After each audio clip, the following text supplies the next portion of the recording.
સાવરકુંડલામાં સદભાવના group દ્વારા આયોજિત ગણેશ મહોત્સવમાં નર્મદા યાત્રા, કાના તળાવ, શિવ દરબાર આશ્રમના દર્શન યોજાયા. સાવરકુંડલામાં છેલ્લા 11 વર્ષથી ગણપતિ દાદાની અસીમ કૃપાથી અને શિવ દરબાર આશ્રમના પરમ પૂજ્ય શ્રી ઉષામૈયાના આશીર્વાદથી ગણેશ મહોત્સવ ઉજવાય છે. જેમાં આ વર્ષે પણ ગણેશ મહોત્સવ પ્રસંગે ગણપતિ ઉત્સવ દરમિયાન 56 ભોગ દર્શન, ચંદ્રયાન થીમ, સાંસ્કૃતિક કાર્યક્રમો સહિતના ધાર્મિક કાર્યક્રમો ઉજવાય છે.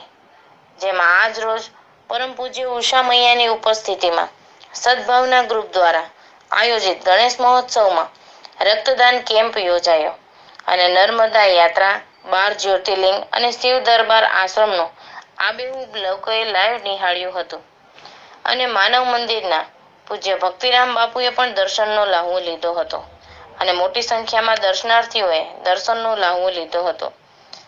આજ યોજાયેલ રક્તદાન કેમ્પમાં મોટી સંખ્યામાં રક્ત બોટલ એકત્રિત કરવામાં આવી હતી.